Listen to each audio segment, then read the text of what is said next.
All right, it's officially March. We're here talking March Madness, boys basketball once again. I'm sports editor Wes Hewitt with, as always, Adam Duvall, John Camosa. Say hello, boys. We're talking some girls basketball, too. Did I say it's just boys? You just said boys. Unacceptable. And I just covered the girls' state finals. You did. Down there, and I'm sliding. Well, we'll start there. Lewiston came up short again, state championship. Looked real impressive in that semifinal game. Yes, they did. Yeah, 11 for 22 from the three-point line. Macy Mikulich came off the bench, scored 20 points. Anna Heffern added 18. Sydney Schaefer had 11 and 8 and 4 steals and 4 assists. Contained that Aurora Christian team that said that the best press they had seen prior to Lewistown was Montini, which is at the state finals this weekend in 3A, ranked number 2 in the state. Wes, what did you see in the title game? I mean, Lewistown was up 10 at halftime. Yeah, I saw a really impressive team for 2.5 quarters, 3 quarters. I think they got a little tentative, it felt like, pressing a little bit. To take nothing away from Lanark Eastland, they played really well. It feels like defensively, Lanark really locked some things down, especially against Sydney Schaefer, had 16 points in the first half, shut down in the second half. They really couldn't. I thought Lanark would get tired, honestly. Like they seemed like they were dragging a little bit in the second quarter, especially right before the media timeout. That saved them, because I think that halftime lead could have been bigger. But coming out in the second half, Lanark really sort of controlled the pace from that point. Some unforced errors, and Lanark really kind of just, they took their time deliberately. I think Lewiston made a decision to, Lanark's big girl, I forgot her name. They made her handle the ball a little more too, but she was able to do that. She controlled and then their all-stater was just cool and collected and made their free throws down the stretch. And Greg Bennett had a funny rant about media timeouts after the semifinal. And, there's a lot to be said about that with Lewistown's ability to spread the floor and press and wear teams out on that 90-foot foot. It's funny he said that, because I think it literally did happen in the second quarter of that game. Yeah. And then kind of saved by the media timeout. That, okay, you get, however long the commercial break is, 2.5 minutes or whatever, catch your breath and kind of collect yourself. Whereas, you're not getting that in the super sectional or the sectional. Or, if Lewistown is hot, they're going to continue to, just press you to death. Right. But again, a great season for Lewiston. Lost 2 games, both to the 1A state champ and the 2A state champ. So yeah, how about that? Yeah. And then, of course, Greg Bennett, which what makes him such a great coach is, I think, I brought it up when he and I were talking, where the way he was talking reminded me a little how Pat Ryan used to be when he lost a state title game in 2009, sandwiched between his 2007 win and 2009 win. And something that stuck with me, like, at that time, Pat told me, I asked him about something about regret or something, and he's like, no. He goes, if I could be in this game every year, that's a blessing. That's something, because you get to be with your staff and your kids the longest that you can be with them. Yeah. And it doesn't matter the win or lose. And it's a great perspective that Pat had and Greg has, that really, I think that's part of what makes them great coaches. Yeah, absolutely. I remember writing that in my sectional, in my state finals preview. He's like, we got through the regional. We got through a hard sectional. Yep. We won the super sectional. That takes the pressure off of, you can't look back on it, and we were 1 game away from the state finals. We get to play 2 games and 1 game on the last game of this last day of the season. Because often you hear that the regret is not like when you lose at state. The regret is not getting to state. Like, well, what could we have done had we get there? Or had we gotten there? Well, you did. And now when you're able to be on the floor and you're beat, and you're like, okay, we gave it our best, and we ended up second in the state. Right. Getting a big-ass trophy, as Greg likes to say. Said that multiple times.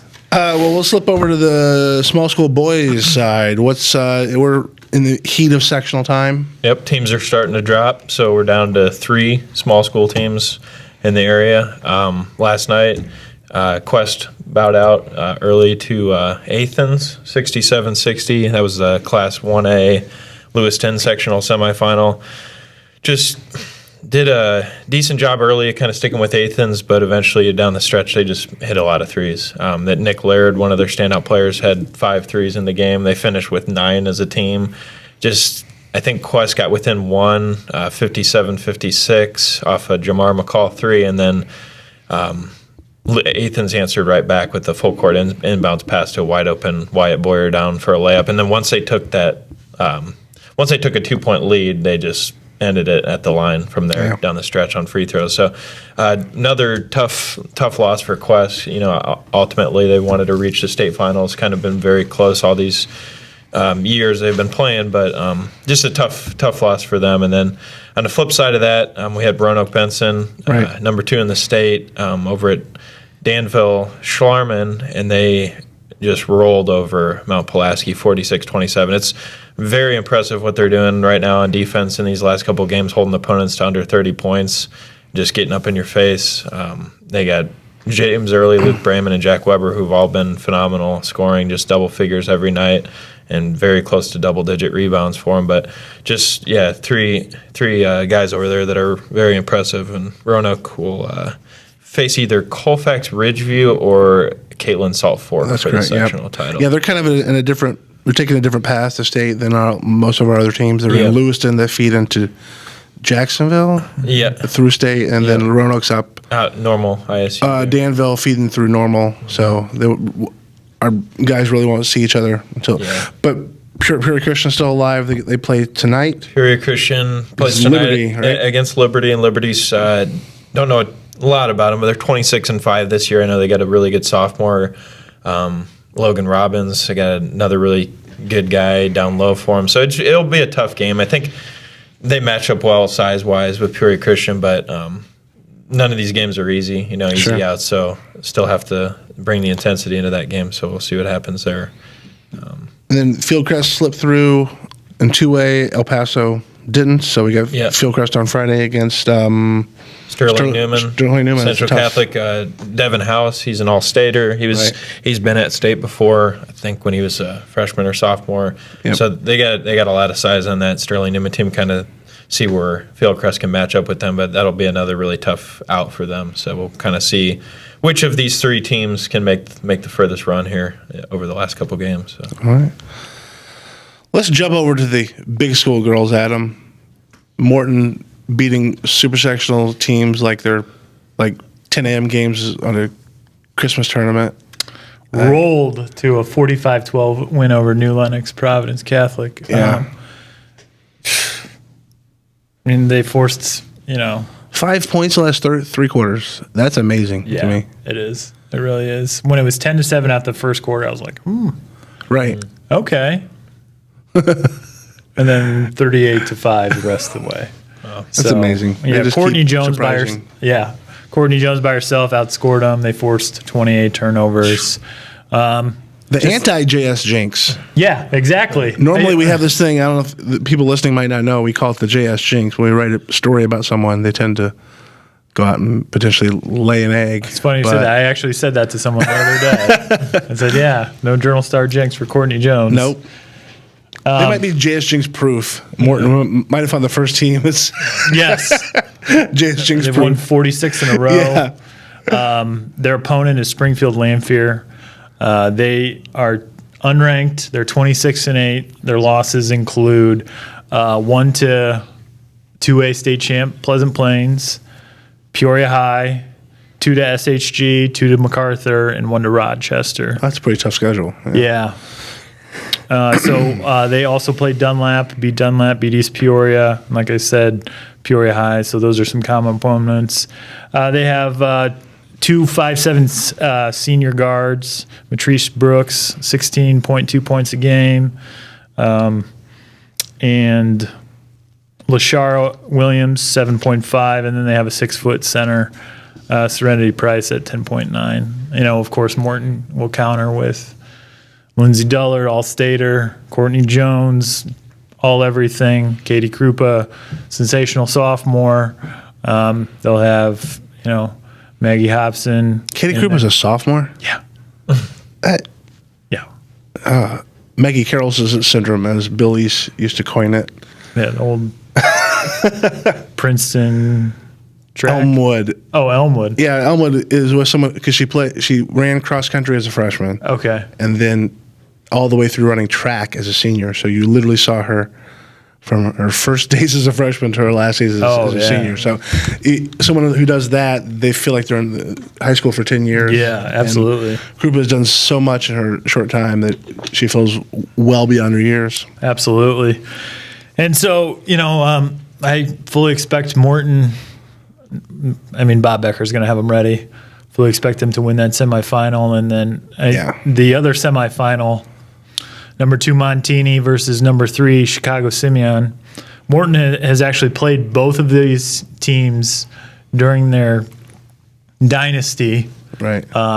Both in semifinals, and both beat both teams by double digits. Obviously, personnel is different. Sure. But they do hold some wins. So that's 32-4 Montini versus 32-3 Simeon at 11 a.m. Friday. So that'll be definitely a primetime semi there.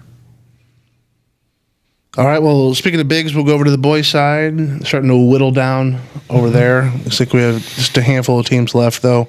Quite a few dropped away last night. Yep. Notre Dame beat up on Washington, but we had Morton and Richwoods and Pekin all fall away. Yeah. Notre Dame, I think we talked about it last week on the podcast. Washington kind of had them right where they wanted them, 14-13. At halftime, that was so obviously kept it very low scoring, defensive pressure, just kind of playing, pass the ball back and forth, run the clock down a little bit. So, I think the third quarter drastically changed, which you kind of expect from Notre Dame to pull away like that. I think they were up 30-19 after the third, and then kind of just Noah Reynolds kind of took charge. Noah Reynolds took over. I think he had 20 plus in that game, and then finished the game with a real nice dunk off the backboard from David Williams' assist. But Notre Dame, like Adam said even last week, that they're just hungry, and I think they showed that last night that they're the team that wants to make it all the way and finish the season on top of the 3A.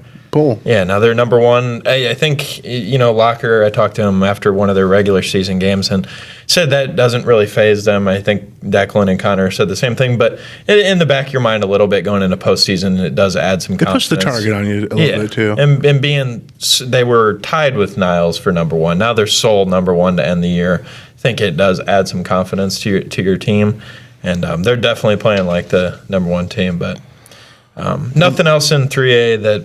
Well, they've asked Friday they'll play the winner of Peoria High and Morton. Metamora. Bear of a semifinal. That's crazy. Really good game. Yeah, it really is. And it's funny that Metamora is the only Middle Illini team left, and they haven't played. Yeah. Right. Everybody else is out. Yep. And then, like I said, nothing else too surprising in the 3A regionals. Lincoln, which played Morton earlier in the year, blew them out, did the same thing yesterday, 72-37. Morton not in the Peoria sectional. Not in the Peoria sectional. No. And then you have Galesburg, who is in the Peoria sectional, and number 4, end of the year, tied for 4th in 3A. Handled up on Richwoods, 67-47. Yeah, they've announced on Friday they'll play the winner of tonight's Manual Limestone matchup in Galesburg. Mm-hmm. And that'll really be, it's sort of the way the Peoria sectional is structured. It's a couple of quote-unquote area matchups versus a couple of non-areas. Mm-hmm. It'll probably be a Notre Dame versus the winner of Metamora Peoria High feeding in. And then Manual Limestone winner against Galesburg. And then I think the other ones are Rock Island, Geneseo, Sterling, or some teams you might see. Yep. And it wouldn't be a potential Journal Star quote area until the sectional final. Right. Yeah, because I think Notre Dame or Central or Metamora would play the winner of the Sterling, Yeah. which is either Right. I think Sterling or Geneseo, and then If seeds hold, I think it's Ultimate, Rock Island in yeah. Notre Dame, but Rock Island a little shaky win last night. Ultimately, it feels like a Notre Dame Galesburg. Yeah, just it really based on does. how they've both been playing. Yeah. Galesburg just down this stretch of like the last 10 games, even closing out the regular season, just seems like they're just getting better and better each game. They're scoring upwards to 80 plus, 70, 80 plus. So they've been really impressive. They shoot the lights out as well, and they're just big down low. So I think I'm intrigued by that matchup if that holds. So if sure. that ends up being a game. So. All right. Well, we're going to shift a little bit of gears here. Over the weekend, when I was at state, I don't know if this was there Friday when you were there. Yes. Adam. Okay. Yeah, it was. But the IHSA released a new state structure coming next season for the postseason. For those who don't know, they're overhauling it. They're going to be playing all 4 classes for the state finals on the same weekend for girls and boys. So instead of 4 weekends, which is like, for instance, small school girls were just past weekend. Big school girls are this, followed by small school boys, big school boys. 4 weekends, 2 in Normal, 2 in Peoria. Next year, there will be 2 weekends, both in the same city, be it Champaign or Peoria. Well, actually, if Champaign wins the boys' bid, then I presume Normal will keep the girls, Right. Because I'm not sure Peoria will take just the girls. I don't know. I mean, they did bid for it. Okay, so it's possible, Right. in theory, I suppose, that it could be girls in Peoria, boys in Champaign, or girls in Normal, or both in Peoria. Yeah. Whatever, wherever it happens, the new structure is going to come down. So, you want to go over a few highlights, things that jump out for you guys on? I mean, I'll on the new start structure? back at the regional level. Yeah.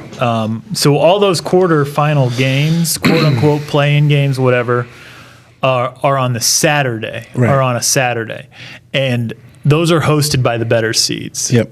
So I mean, if for example, IVC is playing Peoria Christian, hosted by the East Peoria, and IVC is the better seed. My head's going to start spinning. Yeah.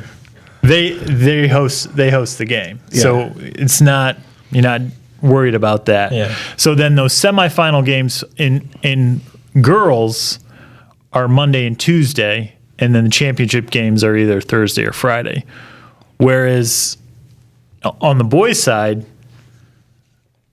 you have one night for semis and one night for titles, which is I would assume that if a host says, "Hey, we like to have one Tuesday, one Wednesday," that they probably let them. It makes it a little bit. I mean, no offense to girls, but I think crowds tend to be bigger for the boys' games. You'd Right. think that they'd want to split up, especially if a gym like Lewiston, for instance, is hosting a sectional. To host a doubleheader with 4 potentially really good teams, Yeah. you're going to be running into some space issues. That's what Wes brings up a great point, because thinking back on that, I was at the Roanoke Benson Peoria Christian game, which was the season finale, and there was people standing on the stairways, Right. and the parking lot was completely jam-packed where people were making their own spots. I don't think Peoria Christian is even allowed to host their own regional. No, well, so regional maybe. Sectional, I don't think they can. But even still, even a regional, if you're forced to have both semis on the same night, you're going to have a certain size. Yeah. See, but then if you look at on the girls sectional, they have one night for semi, one night for title. On the boys sectional, they have Right. 2 nights for semis, one night for title. Yeah, again. Yeah. So bigger schools maybe, and but- most of those girls sectionals, they do the doubleheader. Right. So they do the 6 and the 7:30, whereas the boys you're not necessarily getting. I know last night at Princeton did the doubleheader, but like Lewistown. Princeton has a pretty big gym. Right, absolutely. So it comes down to that. Like if Rock Island, for instance, hosted the girls last week, the Armory there is going to, we're good with a absolutely. doubleheader. Absolutely. Whereas if a Lewiston's hosting a sectional, they're Yeah. going to have to split up the semis. Yeah, you almost run into the Pontiac holiday tournament feature. Get up after your session and reclaim your other ticket for the next game, where they don't let fans stay for. Sure. You buy into your game. Yeah. I don't think that would ever come into effect in a regional. I don't know. You don't know space issues, but that. So here's another thing. You have 1A, you have 2A, you have 3A, and you have 4A, all on the same night. Right. There is a statewide shortage of officials. Yeah, that's the one. How are all these games going to be officiated? Yeah, that was. I agree. I don't know. I mean, obviously, the IHSA knows better than anyone Right. how dire their official shortage is, and they're the ones who put out the structure. So, I would think they have something planned, but I think you're going to run into some troubles if you're trying to host various sites, or maybe again, I think John and I mentioned this earlier. Do you double up sites where you might have girls and boys at the same site? I don't know. I guess lay out how the bids would change. And then the other big thing, it used to be Super Tuesday for boys. That's been moved to Monday. So there's those super I said girls and boys. I meant small and big. Is what I meant, not girls and boys. So super sectionals for boys used to be Tuesday. Now they've moved back a day to Monday. Right. Like in that case, where a DeKalb, for instance, now maybe a DeKalb can host a 1A and a 4A, or a 1A and a 3A. Yeah. And depending on, like, you're not beholden to only being big or small. So maybe it can. I don't know if necessarily that's going to help. Do you have a super sectional site that hosts 4 games in one day instead of 2? Yeah. I don't know. Does that help the officiating? Right. I don't know. Well, where someone does 1 and 3A and another crew does 2 and 4A. Yep. I don't know. Well, my big question is, so you have a super on Monday. You usually had the banquet, the shoot around day on, well, okay, in the current structure.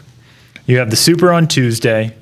You have the shoot around banquet Thursday. You have the semifinal and then the third place on Saturday. Right. So you're adding an extra day. So you have the super on Monday. Do you come to the site on Wednesday for a shoot around and a banquet? Probably. And then Thursday? And then Friday? So, I mean, you're looking at some of these 3A, 4A teams that may as well just take the week off school. Yeah, I know. You win your super. Like Simeon, I remember they would come to like normal. They were normal, yeah. ISU, they would come to normal. So do they stay Tuesday, practice Tuesday, and then they have their shoot around on Wednesday, practice again on Thursday, don't play again until Friday? So, I mean, there's a lot of... Yeah, it's one extra. I mean, even as it is now, these kids are missing a lot out of school. Oh, so, absolutely.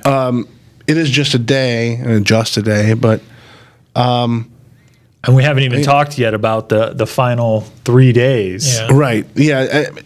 Lay that out for you. They're going to be playing what's scheduled 6 games on Thursday and Friday. Correct. Right. And then 4 on Saturday. Saturday, but the only day that maintains the same time schedule. I think we all can agree that Saturday is probably the best coolest.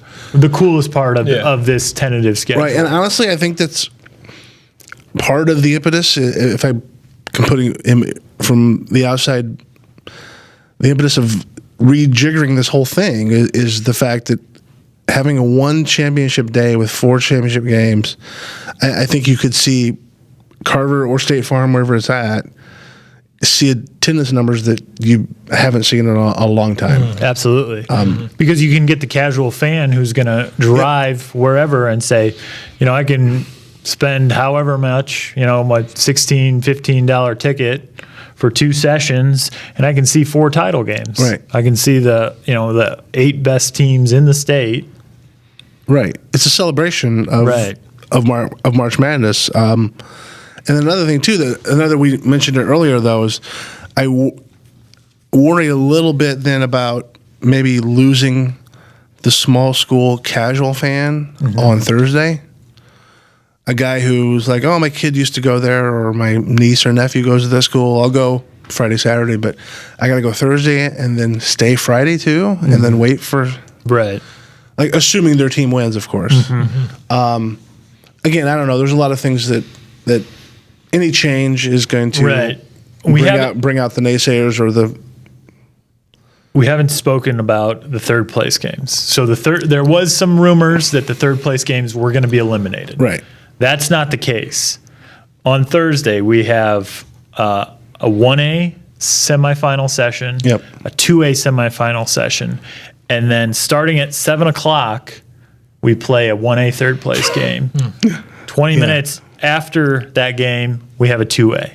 Right. We were talking prior to the podcast that it could potentially be 9, 9:15, 9:30, maybe even quarter to 10 before that 2A third place is played. And no offense to third place games, but I mean they're tough as it is. Well, let alone at 9 p.m. Well, I mean, think about how many fans were in Peoria. We're gonna, you lose that 10 a.m. semifinal or the second one. Hey, we're in Peoria. We might as well stay. Let's buy another ticket. Sure. And that helps the IHSA a lot. Sure, of course. Yeah, I mean, I get the idea of what you gain there. I suppose is keeping people in town for the third place game. But again, then you're going to what do you lose in the casual fan who might not come until they find out if their team wins on Thursday? I don't know. Obviously, those are again the only other way to do it would then to be maybe have only 2 games or have the 4 semifinals or 8 semifinals or I'm losing track here. I think it was Mike O'Brien of the Sun-Times laid out alternative because one of his biggest negatives was playing a semifinal at 10 a.m., which is the biggest. And again, I thought that was one of the more valid criticisms of this entire structure change, was playing such an important game at 10 o'clock in the morning. Yeah. But obviously, to keep the third place games, you have to do that. Right. And the only other way to do it would be to then move the third place games to Friday morning. But then you talked earlier, you lose that casual fan perhaps who's not going to stay an extra day to watch their team play in the third. And then what do you do with the 3A and 4A third place games? You play them. Then you're pushing your title games back because you got to play those Saturday morning. Right. Before what do you play them at 8 a.m. 8 and 10? Yeah. Like before. Like, no TV, 8 and 10. They're pulling the leaf blower while they're playing third place games. A lot of pros and cons to it. Yeah. So still haven't even talked about the other side of it. If it moves to Champaign, doesn't stay in Peoria as far as experience, drawing all fans in there. I don't know what Champaign has to offer as far as that, but well, I mean, this is strictly speculation. I don't have any inside information. I would say that the tournament stays in Peoria, the boys' tournament stays in Peoria, and the girls moves to Peoria. There'd be a mere weekends of each other. Right. Girls would have the banquet. The hotel is right there. You can walk across. They have the March Madness experience. Peoria's been doing 2 weekends for 25 years. Why not add the girls? The boys and girls, they get that same experience. 100%. Yeah. I've thought about. I mean, and rightfully so. I mean, obviously, in reality, the boys' tournament is more popular than the girls' tournament. But from the IHSA standpoint, in all the years we've covered them, they never treat the girls' tournament like second-class citizens. They never have. No. They've always, and I feel like the experience that the kids get at girls' state finals is equal to that of absolutely, boys. absolutely. And I think that's important to them, and rightfully so. Right. And I think if they have an opportunity to do that's huge. I mean, because we've been so boys-centric in our discussions. Right. The fact that moving the girls' tournament to Peoria and giving them a very similar experience, if not the exact same experience as boys, is huge. Yeah, absolutely. And even if I don't even know, again, I don't have any inside information either, but would the experience stay the same way for the girls' weekend as it does boys? Yeah. Would the sponsors be the same? Right. All of those issues, I don't know. That stuff has to be worked out. But if it is the same, that's just imagine a girls' championship day of all 4 championship games too. Right. I think that has the potential to have a huge draw as well. Absolutely. Because, I mean, even though ISU might be a better basketball arena versus Carver, I think getting around Peoria and the pageantry, so to speak, of the boys' state tournament is much better than the girls. I mean, watching games, I think, is better at ISU, like the actual experience of watching the game. Absolutely. But getting around and moving around, I think, is better in Peoria. But Right. But and staying in Peoria, because I'd say as far as the teams that have really proven themselves here in the last 5-6 years, you could potentially have 3 teams playing, so to speak, from our area. yeah. Oh, You could absolutely. have a Quest, you could have a Notre Dame, you could have a El Paso Gridley. Some year that some crazy thing happens, you get 3 teams. Imagine the attendance numbers then. You get Right. 3 area teams at a state championship. Yeah, because I honestly, the IHSA had to do something, in my opinion. I think their move to 4 classes, in my opinion, was ill-informed, and they've seen it happen over the last 10 years. They've seen the attendance drop, and they had to do something. I think a move to Champaign would do it. I think a structure change is going to do it. And I again, it's funny because if it moves to Champaign and this structure comes in, there's going to be a boost because anytime anything new, there's going to be a boost. So Absolutely. it has to be.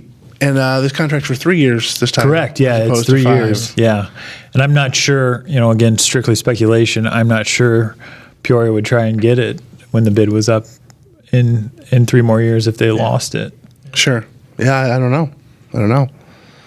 I always thought that they should close off the upper bowl, the IHSA at Carver Arena. They should close off the upper bowl until the lower bowl is filled or sold out. Right, yeah.